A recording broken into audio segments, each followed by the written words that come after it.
তুমি এখন এই ভিডিওটা দেখছো, তোমার মনে হচ্ছে আমি নিজে ডিসাইড করেছি ভিডিওটায় ক্লিক করার, তাই তো? কিন্তু একবার ভাবো তো, তুমি যদি একটা ভিডিও গেমের ক্যারেক্টার হতে। গেমের ক্যারেক্টার ভাবে সে নিজে দৌড়াচ্ছে, কিন্তু আসলে বাইরে থেকে কেউ একজন জয়স্টিক দিয়ে তাকে কন্ট্রোল করছে। আজ থেকে প্রায় 40 বছর আগে বেঞ্জামিন লিবেট নামের একজন সায়েন্টিস্ট ল্যাবে একটা অদ্ভুত জিনিস প্রমাণ করেছিলেন। তিনি দেখান, তুমি কোনো কাজ করার সিদ্ধান্ত নেওয়ার প্রায় আধা সেকেন্ড আগেই তোমার ব্রেন সেটা ডিসাইড করে ফেলে। মানে তোমার ব্রেন তোমাকে বলে, ভাই আমি সিদ্ধান্তটা নিয়ে নিয়েছি, তুই শুধু এখন নোটিফিকেশন পেলি।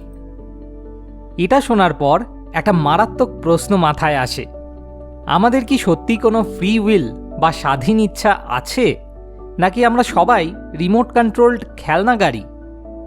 আজকের এই ভিডিও শেষে তুমি এমন একটা জিনিস জানতে পারবে যেটা তোমার মাথা ঘুরিয়ে দেবে। প্রথমে জানা দরকার এই স্বাধীন ইচ্ছার ব্যাপারটা শুরু হলো কোথা থেকে। ভাবো, ঈশ্বর বা গড তো খুব ভালো, তাই না? তিনি সব জানেন, সব পারেন। তাহলে পৃথিবীতে এত খারাপ জিনিস কেন হয়?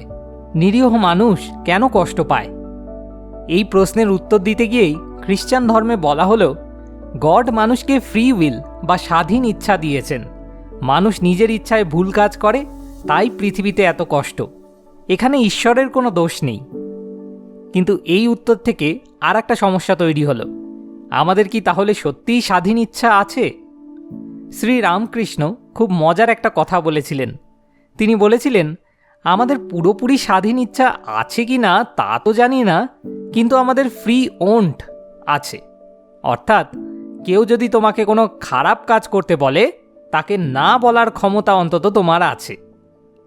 এবার চলো দেখি কেন অনেক সায়েন্টিস্ট আর ফিলোসফার মনে করেন যে স্বাধীন ইচ্ছা আসলে একটা ইলিউশন বা ট্রিক। Number 1, casual determinism. বিজ্ঞান বলে মহাবিশ্বে যা কিছু হয় তার পেছনে একটা কারণ থাকে। তুমি আজ সকালে কি খাবে সেটা তোমার মুডের ওপর নির্ভর করছে। তোমার মুড নির্ভর করছে কাল রাতে তুমি কেমন ঘুমিয়েছো তার ওপর।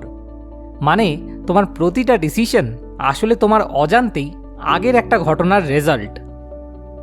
নাম্বার 2, গডের অমনিসিয়েন্স। যদি ঈশ্বর সব জানেন, তাহলে তিনি তো এটাও জানেন যে আগামীকাল তুমি ভিডিও গেম খেলবে নাকি হোমওয়ার্ক করবে। আর তিনি যদি আগে থেকেই সেটা জানেন, তাহলে তোমার ডিসিশন তো আগে থেকেই ফিক্সড, তুমি আর পাল্টাবে কি করে? নাম্বার 3, ল অফ কর্মা। এই ল অনুযায়ী তোমার আগের জন্মের বা অতীতের কাজের ফল তুমি এখন পাচ্ছ। ঠিক যেমন ভিডিও গেম লেভেল 1-এ তুমি যা যা কয়েন জমিয়েছো, লেভেল 2-এ তুমি সেটাই ব্যবহার করতে পারবে। তাহলে তোমার আজকের জীবন তো তোমার অতীতই কন্ট্রোল করছে। Number 4, psychological determinism. ইউটিউব বা নেটফ্লিক্স কিভাবে তোমাকে ভিডিও সাজেস্ট করে?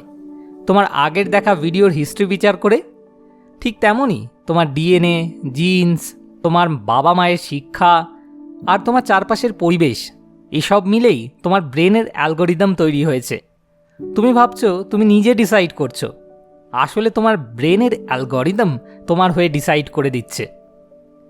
এবার সেই বেঞ্জামিন লিবেটের এক্সপেরিমেন্টটাই ফিরে যায়। উনি কিছু মানুষকে একটা মেশিনের সাথে আটকে বললেন, যখন ইচ্ছা হবে সাথে সাথে মুখে বলবে আমি সিদ্ধান্ত নিলাম, আর সঙ্গে সঙ্গে হয় সামনে থাকা বোতামটা চিপবে অথবা চিপবে না। মেশিনে দেখা গেল প্রতিবার মানুষটা বোতাম চাপার সিদ্ধান্ত নেওয়ার ঘোষণা করার আধা সেকেন্ড আগেই মেশিনে তার ব্রেন থেকে উৎপন্ন হওয়া সিগন্যাল দেখা যাচ্ছে। মানে মানুষটা বোতাম চেপার আধা সেকেন্ড আগেই মেশিন বলে দিতে পারছে যে এবার লোকটা বোতামটা চিপবে নাকি চিপবে না। মজার ব্যাপার হলো 2500 বছর আগে ভগবদ্গীতাতেও এই একই কথা বলা আছে। শ্রীকৃষ্ণ অর্জুনকে বলেছিলেন, প্রকৃতি সব কাজ করছে আর বোকা মানুষ অহংকার করে ভাবে আমি করছি। কিন্তু দাঁড়াও, ফ্রি উইল যে আছে তারও তো প্রমাণ আছে। চলো দেখি আমাদের স্বাধীন ইচ্ছা থাকার পক্ষে কি যুক্তি আছে। Number 1, ethical appraisal. যদি আমাদের কোনো চয়েসই না থাকে, তাহলে পরীক্ষায় খারাপ রেজাল্ট করলে মা বাবা কেন বকা দেবেন? তোমার তো কোনো হাতই ছিল না। যদি চোর চুরি করতে বাধ্যই হয়, তাহলে পুলিশ তাকে ধরবে কেন? আমরা কাউকে শাস্তি দিই বা প্রাইজ দিই, কারণ আমরা বিশ্বাস করি সে কাজটা নিজে বেছে নিয়েছে। Number 2, self refutation. যে মানুষটা তোমাকে এসে তর্ক করে বলছে, ভাই দুনিয়ায় ফ্রি উইল বলে কিছু নেই, সে তো আশা করছে তুমি তার কথাটা বিশ্লেষণ করে হয় বিশ্বাস করবে নতুবা অবিশ্বাস করবে। আর এই ডিসাইড করার ক্ষমতাটাই তো ফ্রি উইল। তাহলে আসল সত্যিটা কি? মাঝখানের একটা রাস্তা আছে যাকে বলে কম্প্যাটাবিলিজম। ধরো তুমি মাইনক্রাফট খেলছো, গেমের কিছু নিয়ম আছে, যেমন গ্র্যাভিটি, দিন রাত হওয়া, এগুলো তুমি পাল্টাতে পারবে না। এটা হলো ডিটারমিনিজম বা আগে থেকে ঠিক থাকা নিয়ম। কিন্তু এই ব্লকের দুনিয়ায় তুমি একটা কুঁড়ে ঘর বানাবে নাকি আস্ত একটা রাজপ্রাসাদ, সেটা কিন্তু সম্পূর্ণ তোমার চয়েস। এটাই তোমার ফ্রি উইল।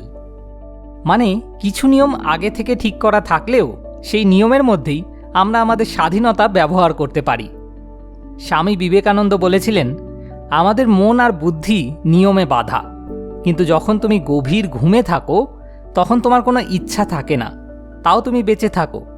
মানে তোমার ইচ্ছার বাইরেও একটা বিশাল স্বাধীনতা আছে। শ্রীরামকৃষ্ণ খুব সুন্দর একটা কথা বলতেন, তিনি যন্ত্রী আমি যন্ত্র। অর্থাৎ ঈশ্বর হলেন গেমার আর আমি হলাম গেমের ক্যারেক্টার। যে এটা সত্যিই বুঝতে পারে সে আর কখনো কোনো খারাপ কাজ করতে পারে না। তাহলে তোমার কি করা উচিত?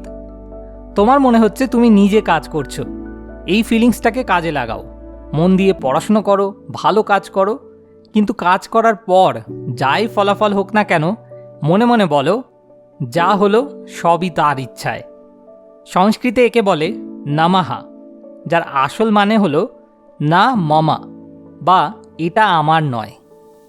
তাহলে চট করে সামারি করে নিই। সায়েন্স আর লজিক অনেক সময় বলে আমাদের ডিসিশন আগে থেকেই ঠিক করা, আবার আমাদের রোজকার অনুভূতি আর আইন বলে আমাদের হাতেই সব চয়েস, আর আমাদের বেদান্ত বলে নিজের ইগোকে সরিয়ে দাও, আসল স্বাধীনতা সেখানেই। যদি তোমার সত্যিই ফ্রি উইল না থাকে তাহলে তোমার এই পুরো ভিডিওটা দেখাটা প্রিডিটারমাইন্ড ছিল, তুমি না দেখে থাকতে পারতে না।